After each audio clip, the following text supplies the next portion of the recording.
Hello guys everybody, आप सब कैसे हो? आप बहुत अच्छे हों, स्वस्थ हों और खुश हों और सोनिया कौशिक के चैनल को लाइक शेयर एंड कमेंट्स कर रहे होंगे, ये मैं आपसे उम्मीद रखती हूँ। देखिए, सबको ये पता है, ये तीर को देख रहे हो आप? इस तीर को देखते ही आपको पता चल जाएगा ये लोगो किस चीज़ का है। दिखाई दे रहा है? इस तीर के निशान से पता चल जाएगा हारे का सहारा खाटू श्याम हमारा, हारे का सहारा खाटू वाले बाबा हमारे, है ना। तो ये खाटू नरेश के ये धनुष है, जिसने महाभारत के अंदर मतलब अपना पराक्रम दिखाना चाहते। वो चाहते तो 5 मिनट में मतलब फैसला हो जाना था हार जीत का, इतना उनके धनुष के तीर में ताकत थी। लेकिन लोगों को ये नहीं पता कि ये खाटू श्याम क्या है, क्या। बस लोगों को ये पता है कि कृष्ण जी ने उनसे ये शीश दान मांगा था और बस ये श्याम के नाम से यहाँ पे मशहूर हैं। और खाटू गांव में निकले थे और नरेश उस टाइम का राजा था, तो इसलिए बस खाटू नरेश की जय। लेकिन इसकी एक पौराणिक कहानी है जो बहुत ही कम लोग जानते होंगे, बहुत ही कम लोगों को इस चीज़ के बारे में पता होगा। देखिए, जब सृष्टि की उत्पत्ति हो रही थी और विष्णु जी ने अपने तपों से मतलब 4 वेद उत्पन्न किए थे और 4 वेदों पे ही ये सृष्टि का सारा मतलब चल रही है। सृष्टि उनसे 4 वेदों से, 3 गुणों से, रजो तमो सतो, इन गुणों से सृष्टि चल रही है। तो जब कमल के ऊपर ब्रह्मा जी पैदा हुए थे तो उनको ये लग रहा था कि भाई मैं ही हूँ पृथ्वी पर, कोई है ही नहीं इस टाइम संसार के अंदर, सिर्फ मैं हूँ, कोई दिख ही नहीं रहा था। वो कमल की नाभि में गए, वहाँ भी 17,000 वर्षों तक, दिव्य वर्षों तक घूमते रहे, पर उन्हें उसका अंत ना पाया। जब वे कमल पे वापस बाहर आए तो विष्णु भगवान ने उनको दर्शन दिए और कहा आप तप करो तप। तो कहते हैं कि तुम तो मुझे ऐसे ऑर्डर दे रहे हो जैसे तुम मेरे गुरु लग रहे हो, मेरे बाप लग रहे हो। अहंकार था उनके अंदर। तो कहने लगे कि मैंने तुम्हें उत्पन्न किया है। तो वो कहते नहीं नहीं, तुमने कैसे मुझे उत्पन्न किया, मैं तो सृष्टि पर अकेला ही था, मेरे बाद मैंने आपको देखा है, पहले मैं ही था, सृष्टि पे मैं ही बड़ा हूँ। तो दोनों में शब्दों का युद्ध चलता रहा। युद्ध चलने के बाद उन्हें कहा भाई मैंने ये वेद पुराण उत्पन्न किए हैं, वो किए हैं। तो वो कहने लगा मैं नहीं मानता वेद, वेद कुछ है, कोई वेद वेद नहीं होते, कोई मतलब वो नहीं होता। और वेदों का अनादर करने का मतलब है सदाशिव को अनादर करना, इस ब्रह्मांड को अनादर करना, विष्णु जी का अनादर करना, क्योंकि वेदों से ही है जो कुछ है। तो ब्रह्मा जी वेदों के बारे में अशब्द बोलने लगे और जो कि बार बार बोलते रहे कि कोई वेद नहीं होते, उनकी मतलब बेइज्जती करने लगे, वेदों की अपमानजनक बातें करने लगे उनके बारे में, वेदों के बारे में। और भोले बाबा ने कई बार मतलब आवाज़ दी, मतलब मन के थ्रू जो आवाज़ होती है कि ब्रह्मा रुक जा, ब्रह्मा जी रुक जाओ, ब्रह्मा जी रुक जाओ, ब्रह्मा जी रुक जाओ। लेकिन ब्रह्मा जी जब बोलने पे आए, क्योंकि अहंकार वश थे, वो बोले चले गए, बोले चले गए। तो ब्रह्मा जी के 4 सर थे, तो वो चौथा सर भोले बाबा ने, जिससे वो बार बार बोले ही जा रहे थे, बोले ही जा रहे थे, उन्होंने वो सर को काट दिया।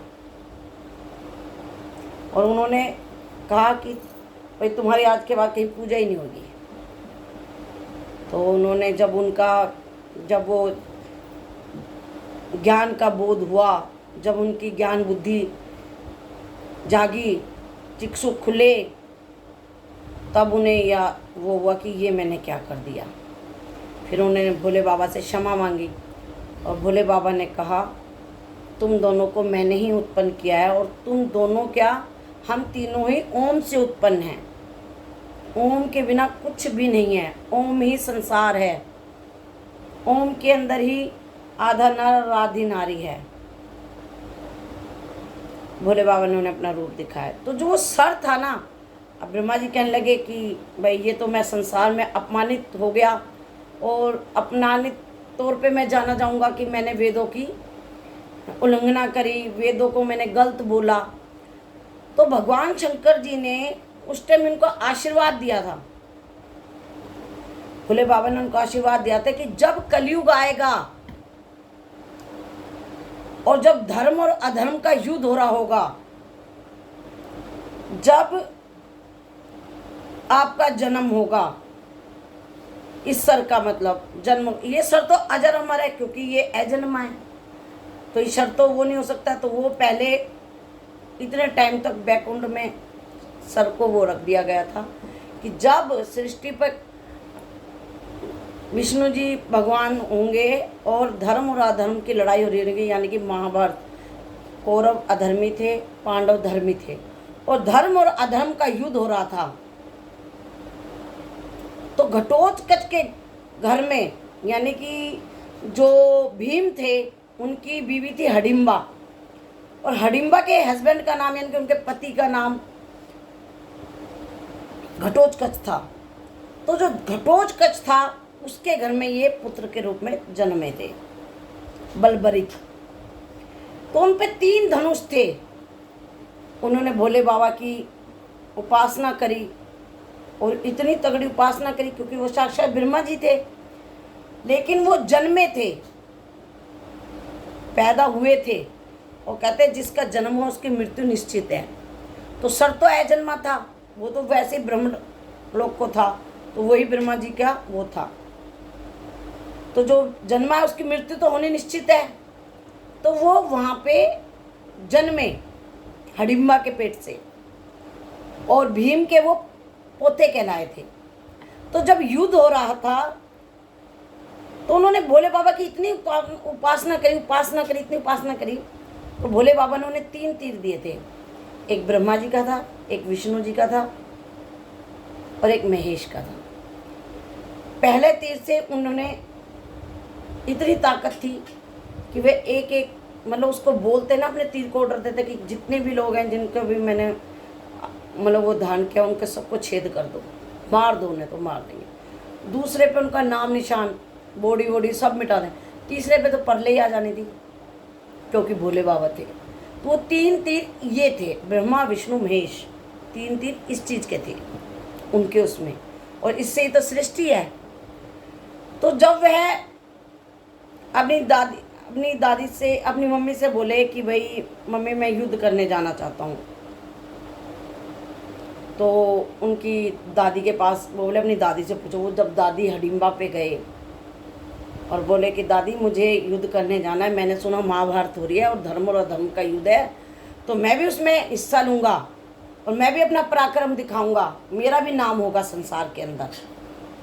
तो वो कहती है कि बेटा मेरा आशीर्वाद है, तुम जाओ, और तुम्हारे दादा हैं 5, और भीम तुम्हारे दादाजी मेरे हस्बैंड हैं, तुम्हें जाते ही पहचान लेंगे। तो कहता है दादी पर मैं उन्हें पहचानूंगा कैसे, और मैं कैसे उनसे युद्ध लड़ूंगा। तो उन्होंने कहा कि कौरवों की सेना बहुत है, नारायण की सेना भी कौरवों के पास है, इतने बड़े बड़े दिग्गज कौरवों के पास है, लेकिन जो तुम्हारे दादाजी है वहाँ पे सिर्फ वो 5 जने हैं, और छोटी मोटी सेना है, लेकिन उनके पास कृष्ण जी के रूप में विष्णु जी हैं, वो हार रहे होंगे अभी क्योंकि वो कमज़ोर है इस टाइम, कौरवों की सेना बहुत ज़्यादा है। तो उनको तो ये लगा कि भी पांडव हारेंगे, तो बेटा तू हारे का ही जाके सहारा बनियो। बोला ठीक है दादी, मैं जोन से भी टीम हार रही होगी, मेरे को पता है कि भी हमारी वाली ही टीम है जो मेरे दादाओं की है, वो हार रही होगी, तो मैं हारी हुई टीम का ही साथ दूंगा, मैं आपको वचन देता हूँ, जो टीम हार रही होगी मैं उसी का साथ दूंगा। तो वह युद्ध में जाता है और युद्ध से बाहर घोष हो जाता है कि हाँ भाई, तो मिलने आते हैं, भीम वगैरह सब मिलने आते हैं, तो कृष्ण जी और अर्जुन वगैरह भी सब मिलने आते हैं उनसे। तो कहते हैं आप कौन हो? तो कहते हैं मैं, मेरी दादी का नाम हडिम्बा है और मैं घटोत्कच का पुत्र हूँ, और मेरे दादाजी भीम हैं और उनका मैं पोता हूँ। तो सब उन्हें प्यार से स्नेह से गले लगाते हैं और वो कहते हैं तुम युद्ध गृह में भाई जो वहाँ युद्ध के पहले टेंट वेंट लगे थे उनमें चलो, आप वहाँ विश्राम करो। कहता नहीं, मैं टेंट से बाहर हूँ, जब युद्ध होगा और मुझे पता चलेगा, मैं वचन दे के आया हूँ, जो से टीम हार रही होगी मैं उसका साथ दूंगा। तो कहते हैं कि ये तो बेटा बहुत गलत बात है, कि मैं इस युद्ध को 5 मिनट में समाप्त कर दूंगा। तो कृष्ण जी भगवान हंस के कहते हैं कि इन वाणों में इतनी ताकत है? तो कहते हैं हाँ। तो कृष्ण जी की लीला थी कि इन लोगों को बताना था, समाज में ये संदेश फैलाना था। तो कृष्ण जी ने कहा कि कैसे? तो उन्होंने कहा कि ये वृक्ष है, समझ लो यही कौरवों की सेना है, तो आप कैसे ख़त्म करोगे? तो कहता है ठीक है। वो एक तीर छानता है और तीर पे कह देता है भाई इस पेड़ के जितने भी पत्ते, कण कण, जो इसका एक एक छोटा पत्ता, बड़ा पत्ता, होता पत्ता, बीच का पत्ता, जो भी है सबको छेद दो। और कृष्ण जी चुपके से एक पत्ते को अपने पैर के नीचे दबा लेते हैं, तो वो पेड़ में सारे में एक एक पत्ते में छेद हो जाता है।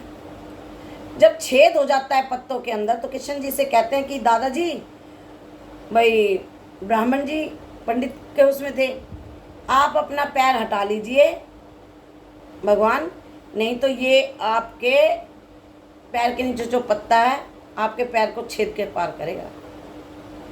तो देखता है, पैर हटाता है तो पत्ते पे छेद। तो कृष्ण जी उसकी ताकत को भाप जाते हैं और कहते हैं ठीक है बेटा, आप यहाँ विश्राम करो। तो वो पहले दिन उससे मिलके, अर्जुन वगैरह सब मिलके चले जाते हैं। लेकिन रात भर कृष्ण जी को जब भोले बाबा से तप करते हैं या बात कर रहे होते हैं, तब वो कहते हैं कि हाँ अब सही समय आ गया है, अब इनको मोक्ष की प्राप्ति देना सही रहेगा। तो वो कहता है कि बेटा युद्ध आप किसकी तरफ से लड़ोगे? तो कहते हैं जोन से टीम हारोगे मैं उसकी तरफ से लड़ूंगा, ये मैं अपनी दादी को वचन दे के आया। तब वो कहते हैं, कृष्ण जी को पता था पांडव जीतने, धर्म की जीत होनी है, अधर्म की हार होनी है। लेकिन अगर ये हारी हुई टीम के पास चला गया तो कौरव जीत गए तो धर्म मिट जाएगा और धर्म का पालन मुझे करना है। तो वो दूसरे दिन अर्जुन को लेके आते हैं और कहते हैं, वो प्रणाम करता है, बलबरीक उन्हें प्रणाम करता है और कहता है आज आपके दादा, आपके चेहरों पे कैसे उदासी है?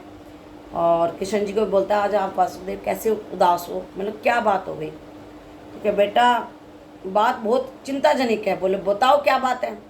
कहता चिंताजनक ये बात है कि माँ जगदम्बा को एक सूरवीर की बलि चाहिए, और वो बलि हम इस संसार में सिर्फ 3 ही जने हैं जो दे सकते हैं। तो कहता कौन? कहता एक तो तुम्हारे दादा अर्जुन, और एक मैं, और एक तुम, हम तीनों में से एक की बलि मांग रही है दुर्गा माता। तो अर्जुन कहता ठीक है मैं दे देता हूँ अपनी बलि। कहता नहीं नहीं, तुम्हारी बलि नहीं चढ़ सकती, क्योंकि तुम्हें ये युद्ध जीतना ही है और तुम इसके वो हो। तो इतने में बलबरीक कहता है कि बस इतनी सी बात है तो आप मेरी बलि ले दीजिए। तो कृष्ण जी कहते हैं नहीं नहीं, ये तो हत्या हो जाएगी अगर मैंने तुम्हारी बलि, क्या ये लो तलवार और मेरी गर्दन काट दीजिए। कहता नहीं नहीं, ये तो हत्या का दोष आ जाएगा मेरे पर, मैं आपकी हत्या नहीं कर सकता। अभी वो पीछे मुड़ के, ऐसे बलबरीक पीछे खड़ा था, कृष्ण जी और अर्जुन, कृष्ण जी बोल रहे थे ये तो ना भाई मैं किसी की हत्या नहीं कर सकता, मैं आपकी अपने हाथ से कैसे गर्दन काट दूं या मतलब आपको कैसे ख़त्म कर दूं। अभी वो बात ही कर रहा था और अर्जुन कृष्ण जी की तरफ देख रहे थे, और इतने में बलबरीक ने अपनी गर्दन काटी और धड़ से अलग करके डाल दी, उनको दे दी कि ये लो जी, और समझो उनका शरीर तो हो गया ख़त्म, क्योंकि गर्दन करते आदमी मर जाता है। तो दे के सर, शरीर कहीं पड़ा है और गर्दन उनके हाथ में, और सेना जाती है जितना उसको, युधिष्ठिर को, भीम को, इनको सबको भाई बलबरीक ने अपना शीश दान दे दिया, कृष्ण जी वासुदेव को शीश दान दे दिया, शीश दान दे दिया, शीश दान दे दिया। सब आते हैं, रोने लग जाते हैं। भीम तो इतनी बुरी तरीके से रोता है कि ये, और घटोत्कच आता है। घटोत्कच कहता है कि इससे अच्छा तो इससे पहले मेरी ही मौत हो जाती। सब, भीम कहता है वासुदेव आपने ये क्या किया? सब मतलब कृष्ण जी को दोषी मानते हैं कि ये तुमने क्या किया। सब कृष्ण जी भगवान को कोसने लग जाते हैं, ये तुमने सही नहीं करा, बच्चे की हत्या हो गई, ये कर दिया वो कर दिया।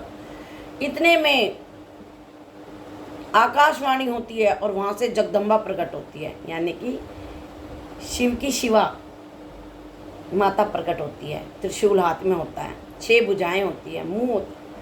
और तब वो बोलती हैं कि देखो वासुदेव को कोई दोष मत देना और कोई इसको मतलब बदनाम मत करना, ये तो विधि का विधान था जो होना था।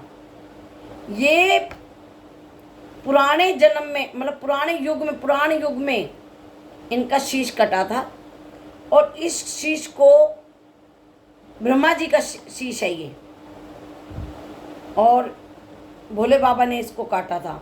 तो जब ये वचन दिया था भोले बाबा ने इसको कि ये शीश अमर रहेगा, और कलयुग में जब धर्म और अधर्म का युद्ध हो रहा होगा, क्योंकि वेद विष्णु जी ने उत्पन्न करे थे और विष्णु जी के वेदों को अनादर किया था और शिव जी भगवान ने उनका सर काटा था, तो विष्णु जी ही इस शीश को मतलब दान में ले लेंगे, जो विष्णु जी के कारण ही वेदों के कारण वो कटा था और विष्णु जी के कारण उन्होंने अपना वो शीश उनको दे दिया और विष्णु जी ही इसको अमर करेंगे। तो वो सबको बता के चली जाती है और अंतर ध्यान हो जाती है। तो कृष्ण जी भगवान कहते हैं माता जगदम्बे, आप इसके अंदर अमृत ज्योति डालो और इसे अमर कर दो, ये मरेगा नहीं, ये शीश अमर रहेगा। तो माता उस शीश के अंदर अमरत्व डाल देती है, यानी कि अब वो अजन्मा हो गया। जन्म लिया था तो मृत्यु हो चुकी थी, धड़ कहीं था सिर कहीं था, लेकिन जब उसे अमरत्व दे दिया मतलब शीश को वही अमर कर दिया, ब्रह्मा जी का शीश उसके अंदर। हमारी भी तो बॉडी बदलती है, ज्योति तो जिंदा रहती, कभी मरती ही नहीं, तो वो ज्योति से उसको अमृत कर तब दे के अमर कर दिया और माता चली गई और शीश बोलने लगा कि हे वासुदेव, आपको मेरा प्रणाम है। कहते हैं मांगो वक्स, तुम क्या मानना चाहते हो? तो कहते मैं 2 ही वरदान चाहता हूँ आपसे। कहते क्या? कि एक तो मेरा जो ये शरीर है, जो मेरा धड़ है, उसे आप ही अंतिम संस्कार करना, और दूसरा मैं इस युद्ध में हिस्सा लेने आया था, तो मैं युद्ध तो अब नहीं कर पाऊँगा, लेकिन मैं ये युद्ध जिंदगी मतलब भाई देखूं, पूरा जीवन का इनका सार देखूं कि भाई कैसे युद्ध शुरू और कैसे एंड होगा, तो मैं ये युद्ध देखना चाहता हूँ। तो भगवान ने उन्हें आशीर्वाद दिया कि हाँ, उन्हें ऊंचे से एक पहाड़ पे रख दिया कि यहाँ से तुम पूरा कुरुक्षेत्र का युद्ध देखोगे। तो उन्होंने पूरा युद्ध देखा था, और जब से भगवान ने कहा ये तो सब कुछ था ही था, आज से जो मेरी वासुदेव सुदामा माँ ने मेरे को जो नाम दिया था श्याम, वो मैं नाम आज तुम्हें देता हूँ, तुम मेरे नाम से जाने जाओगे। और खाटू गांव की जमीन इतनी पवित्र है, तुम वहाँ पे प्रकट होगे और तुम हारे का ही सहारा बनोगे। जो दुनिया से हार जाएगा, जिन्हें कहीं सहारा ना मिलेगा, उसका सहारा आप बनोगे।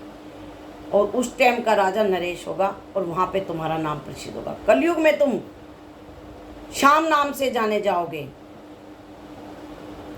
तो खाटू तो गांव था, नरेश राजा था, और श्याम जी भगवान ने अपना नाम, और जितनी मेरे अंदर ताकत है उतनी ताकत आपके अंदर होगी, आप जग कल्याण करोगे। आपके द्वार पे जो आएगा वो खाली हाथ नहीं जाएगा। तो जब से ही ये प्रचंड है बातें कि खाटू नरेश की जय, श्याम बाबा की जय। तो ये थी खाटू श्याम की पूरी कहानी। और अगर आपको यकीन ना हो तो आप भागवत में, गीता में पढ़ें, ये कि ये बातें हैं। ये ब्रह्मा जी का सर था, चौथा जो काटा था, और अजन्मा हो गया ये। तो ये आज भी जीवित हैं सृष्टि में और जग कल्याण कर रहे हैं। अगर खाटू श्याम पे जाओगे, वहाँ से झूलियाँ भर के आओगे, वहाँ से कभी खाली नहीं आओगे, क्योंकि वहाँ वासुदेव का, श्याम बाबा का उनको आशीर्वाद मिला हुआ है। तो खाटू नरेश की जय, हारे के सहारे की जय। अगर मेरी बातें आपको पसंद आई हो, मेरे शब्दों में कोई कहने में चूक रही हूँ तो मुझे क्षमा करें। और अगर आपको मेरे शब्द अच्छे लगे हो तो मेरे चैनल को लाइक करें, शेयर करें, कमेंट्स करें। मैं सोनिया कौशिक मिलती हूँ आपसे अगले ब्लॉग में नई सोच के साथ।